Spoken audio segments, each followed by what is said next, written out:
Ei gente, tudo bem? Mais uma vez eu por aqui e no vídeo de hoje eu quero contar pra vocês o porquê que eu moro de aluguel. Bom, antes de mais nada eu queria lembrar de você curtir esse vídeo, se inscrever no canal e ativar o sininho pra você ficar sabendo dos próximos vídeos que vão vir por aí. Bom, então hoje, gente, eu queria falar dos motivos pelos quais eu moro de aluguel. Muita gente, né, o brasileiro por si só, ele tem o sonho da casa própria e comigo não é diferente. Vocês acham que eu não tenho sonho de ter minha casa própria, do meu jeito, com as minhas coisas, com os meus móveis planejados, pra chamar só de minha? É claro que eu tenho. Mas eu pesei os prós e os contras, fiz algumas contas na pontinha do lápis e eu cheguei à decisão de que, por enquanto, ainda não é o momento de eu comprar um imóvel. E aí eu vim conversar aqui com você sobre isso. Então, pra gente perceber se comprar um imóvel ou alugar no atual momento de vida em que nós estamos é vantajoso ou não, é bom primeiro a gente elencar algumas situações em que o aluguel é mais vantajoso e outras em que comprar um imóvel é mais vantajoso. Então vamos lá aos prós e contras do aluguel e de ter um imóvel próprio. Primeiro, vamos começar pelo aluguel. Se você tem um apartamento alugado, a principal vantagem é a flexibilidade. Ou seja, se por algum motivo você não pode continuar ali ou não quer continuar ali, é simplesmente ou você rescinde o contrato, paga uma multa e muda para outro lugar, ou você espera o término do contrato, que geralmente é de 1 a 2 anos, e também parte para outro. Isso foi o que aconteceu comigo. O primeiro imóvel que eu morei com meu marido também era alugado, e aí ele era um apartamento de 75 metros quadrados, numa região bem barulhenta aqui da cidade de Belo Horizonte. E meu marido não gostava de jeito nenhum do imóvel, eu nem tanto que me incomodava, mas ele não gostava. E aí o que aconteceu? Ele viu um imóvel melhor, um imóvel que ele gostava, que era maior que esse que a gente mora hoje, e ele falou, não, nós vamos morar, vamos mudar agora. Então simplesmente a gente fez as malinhas, arrumou tudo e mudou para outro imóvel. É claro que a gente pagou a multa pela rescisão do contrato, mas a gente teve a maior flexibilidade de uma hora para outra mudar de apartamento. Se fosse um imóvel financiado ou um imóvel próprio, a gente estaria lá até hoje tentando vender, tentando sair desse imóvel e não ia conseguir. Outra vantagem de ter um apartamento alugado é que as coisas que estão aqui dentro, né, a infraestrutura do apartamento é de responsabilidade do proprietário. Então, se tragou um cano, a parte elétrica deu defeito, né, alguma coisa não está funcionando legal, a gente contata o proprietário e é responsabilidade dele reparar isso no imóvel. Aqui nesse imóvel a gente tem um spa, né, que é uma banheira de hidromassagem na área externa, e eu já usei esse exemplo, ela já deu defeito 2 vezes, as 2 vezes que ela deu defeito, eu liguei pro proprietário e mandou uma pessoa que vinha arrumar. Se fosse um imóvel próprio, eu já teria que ficar gastando, né, com esses reparos que todo imóvel dá, né, sempre quer uma coisinha ou outra ali, e aí sempre tem que ficar gastando dinheiro para manter aquele imóvel, né, bem conservado. Por outro lado, morar de aluguel não são só flores, né? A gente tem limitação com a reforma, por exemplo. Eu não gosto da cozinha do apartamento, então eu queria quebrar uma parede, mudar uma coisa ou outra, mas isso é sem chance, né? O proprietário não gosta que a gente mexa nas coisas, né? Os inquilinos geralmente têm que conservar o imóvel, né, da forma mais próxima que ele foi entregue. Então, se eu não posso quebrar parede, eu não posso fazer móvel planejado, porque pode ser que eu mude daqui a algum tempo, né? Eu nem pinto as paredes com outras cores, porque depois, para repintar, na hora de devolver o apartamento, dá mais trabalho. Então, nem isso eu faço, né? É um imóvel assim, que é um lugar onde eu moro hoje que eu gosto, mas que as coisas definitivamente não são do meu jeito, né? Então, ter essa limitação de mudar as coisas e deixar elas do seu jeito é um ponto negativo do aluguel. Outro ponto negativo é o risco do contrato. Por exemplo, eu tenho um contrato de aluguel que foi firmado para X meses, né? Mas se depois desses X meses o proprietário do imóvel quiser tomar o imóvel para ele morar ou vender esse imóvel, ele vai me notificar e eu vou ter que sair daqui. Eu simplesmente vou ter que pegar e procurar outro lugar para morar. Dito isso, vamos então para as vantagens e desvantagens de morar numa casa própria. Bom, eu acho que sem sombra de dúvida a maior vantagem de você morar num imóvel próprio é você poder fazer as coisas do jeito que você quer, né? É reformar o imóvel, ter móveis planejados, pintar as paredes do jeito que você quiser, ou seja, fazer as modificações para morar no lugar em que você sempre sonhou, do jeitinho que você quer. Outra vantagem é não ter que pagar o aluguel em si, né, gente? Quando você tem imóvel próprio, você paga geralmente o condomínio e o IPTU. E as contas do imóvel, como outras qualquer, telefone, luz, água, gás, etc. E quando você mora de aluguel, não, você tem que separar aquele valor fixo por mês que você tem que pagar para o proprietário, né? Porque se você não pagar aluguel, você já sabe, você é despejado. Outra vantagem de ter um imóvel próprio é que em algum outro momento, se você precisar mudar dali ou por algum motivo o imóvel ficar desocupado, você mesmo pode alugar ele, né? Tirando aquelas situações em que você tem um imóvel vazio, né, e que você não consegue alugar ele, que é o que a gente chama de vacância, via de regra, se você tem um imóvel próprio e consegue alugar, aquele imóvel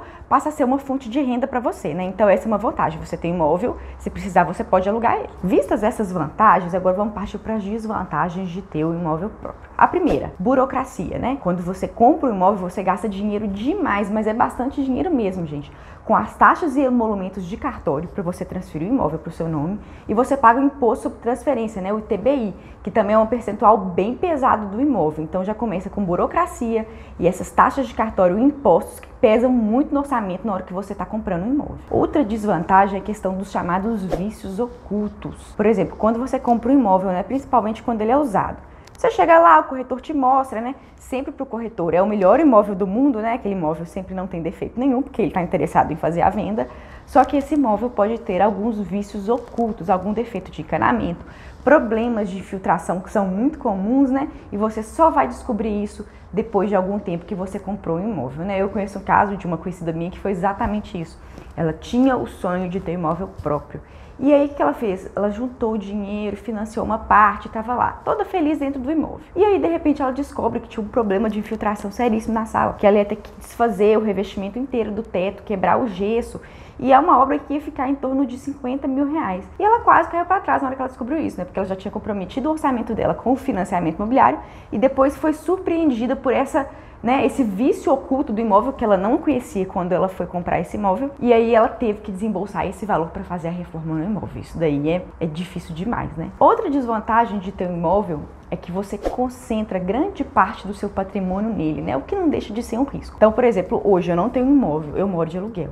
Então, o dinheiro que estaria imobilizado no imóvel se eu comprasse ele está investido em vários investimentos. Agora, se eu compro um imóvel, eu vou pegar praticamente todo o meu patrimônio e colocar numa coisa só. E isso é muito arriscado, porque se acontece alguma coisa com esse apartamento, algum acidente, né? Ou se acontece algum motivo que faça com que ele se desvalorize, eu perco praticamente todo o meu patrimônio, né? Por exemplo, se eu comprar esse apartamento aqui hoje e dali a alguns anos constrói um prédio aqui na frente, tampando toda a vista, esse imóvel é fato que vai se desvalorizar.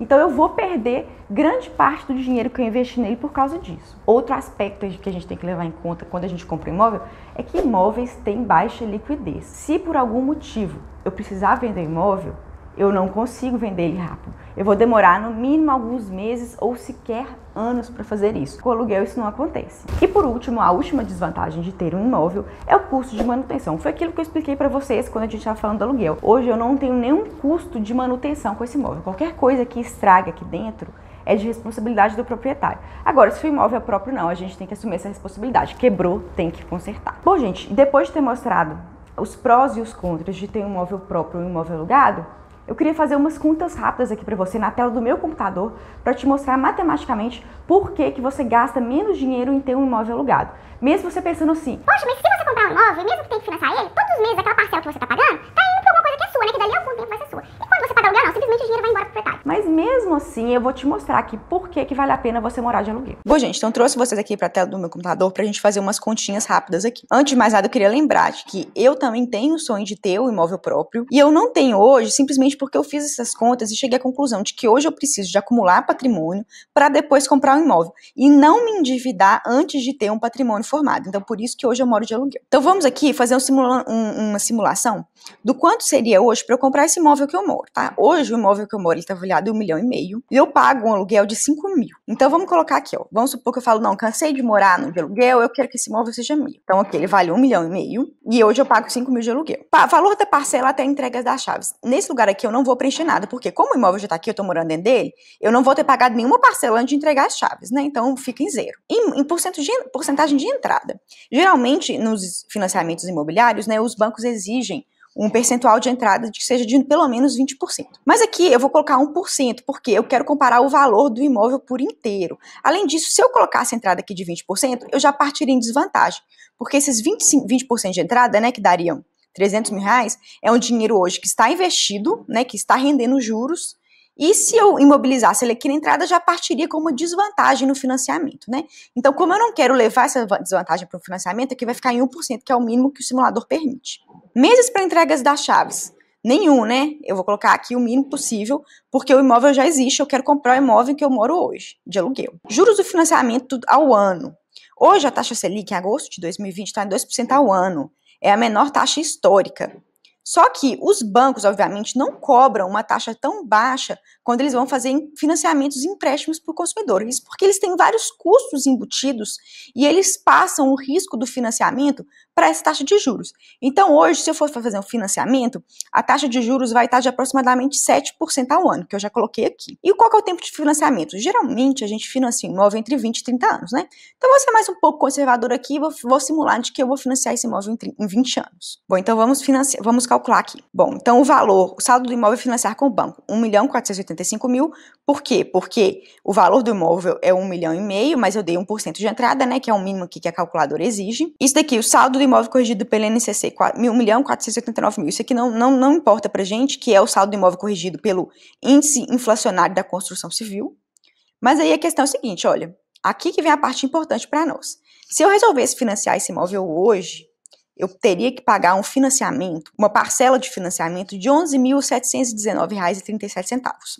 Hoje, na prática, eu pago 5 mil, ou seja, menos da metade. E considerando todos os encargos e juros de financiamento, olha como que os juros compostos, eles acabam com a gente no financiamento. Ou seja, um imóvel de 1,5 milhão financiado, ele passa a representar um custo para mim de 2.800.000. O que é praticamente o dobro do valor do imóvel, né? Agora, se eu continuar morando de aluguel e deixar o meu dinheiro investido, vamos ver em quanto tempo eu conseguiria comprar esse imóvel. Então aqui, olha, como hoje a taxa de juros está baixa, eu vou ser bem conservador na rentabilidade dos meus investimentos. Eu vou colocar, então, se a taxa Selic está em 2%, que eu vou conseguir uma rentabilidade de 5% ao ano, menor que tem aqui. Tá? Então, eu vou colocar uma rentabilidade bem conservadora de dinheiro só investido só na renda fixa. Então, eu vou pôr essa rentabilidade de 5% e vamos calcular aqui quanto que eu demoraria. Aqui eu tenho que colocar meu nome, né? Que eles depois vão mandar alguma mensagem para mim. Vamos ver aqui quanto que vai dar. Olha para vocês verem. Se eu resolvesse hoje, né? Me dá louca, quero comprar imóvel, não quero morar de aluguel. Se eu fosse financiar esse apartamento de 1,5 milhão, hoje, eu demoraria 20 anos para pagar ele. E eu desembolsaria quase 2.800.000, né? Quase o dobro do valor desse imóvel, em juros, em cargos de financiamento. Agora, se eu falar assim, não, vou fazer a coisa que é certa do ponto de vista financeiro, eu vou morar de aluguel, pagar os 5 mil ao mês aqui, e vou colocar esse dinheiro investido numa rentabilidade michuruca de 5%. E olha o que acontece. Se eu pagar os 5 mil e guardar essa diferença entre o que eu pagaria de parcela no financiamento menos o aluguel, que é 6.719, se eu guardasse todo mês esse valor de 6.719 a uma rentabilidade de 5% ao ano, em 16 anos e 5 meses, eu teria 2.052.000, que seria o valor necessário, né, daqui a 16 anos para eu comprar esse mesmo imóvel. Ou seja, se eu morar de aluguel, eu vou ter dinheiro para comprar esse mesmo imóvel que eu tenho hoje em 16 anos. E se eu fazer o financiamento, eu vou demorar 20 anos. Resultado, se eu financiar um imóvel, eu vou pagar quase 500 mil reais a mais para morar no mesmo imóvel que eu moro hoje, fora que eu vou demorar 20 anos para fazer isso, sendo que eu morando hoje de aluguel, eu consigo juntar o dinheiro para comprar esse mesmo imóvel em 16 anos. Então, além de eu pagar um valor menor no imóvel, porque eu não estou pagando a taxa de juros do banco, né, eu vou demorar menos tempo para conseguir comprar o imóvel, né, em vez de 20 anos, 16 anos. Bom, gente, então voltando para cá de novo, eu queria agora que depois de tudo que eu falei, do simulação que eu fiz, vocês entendessem o porquê que eu tomei a decisão de morar de aluguel, né. Hoje eu entendo que eu tenho 28 anos, eu tô na fase de construção de patrimônio, né? E não é o inverso, porque quando a gente quer de cara comprar um imóvel, a gente inverte as coisas. Antes de construir um patrimônio, a gente contrai uma dívida enorme, uma dívida que vai se estender por muitos anos, né? Então, isso não é o que eu quero fazer. Eu primeiro vou construir patrimônio, para depois, quando eu tiver esse patrimônio formado, eu vou lá e comprar à vista meu imóvel sem pagar juros para o banco, sem ficar enrolado em uma dívida que vai se perpetuar por 20 anos ou mais e correndo muito menos risco. Porque hoje, se acontece alguma coisa comigo e eu não tenho dinheiro para pagar o financiamento de um imóvel, eu simplesmente perco esse imóvel e ele vai leilão. Se eu não tenho dinheiro para pagar o aluguel desse imóvel, eu simplesmente vou sair desse imóvel e vou para algum lugar que vai condizer com o meu padrão de renda, né? Então, hoje é muito mais seguro eu morar de aluguel do que eu ter um apartamento, né? Indo contra aquela falsa ideia de que imóvel é a coisa mais importante, mais segura, né? O lugar mais seguro para você pôr seu dinheiro. Porque, na verdade, enquanto você não quita o financiamento, o imóvel não é seu, é do banco. E se acontece alguma coisa e você não consegue pagar esse financiamento, você perde o imóvel. Então é isso, gente. Por hoje é só. Espero que eu tenha esclarecido, né, os motivos de por que eu moro de aluguel. Muita gente, né, acha isso um assunto meio que tabu, né? Acha um absurdo ficar pagando valor de aluguel para proprietário. Então espero que eu tenha convencido vocês do meu ponto de vista. Por hoje é só isso e até o próximo vídeo.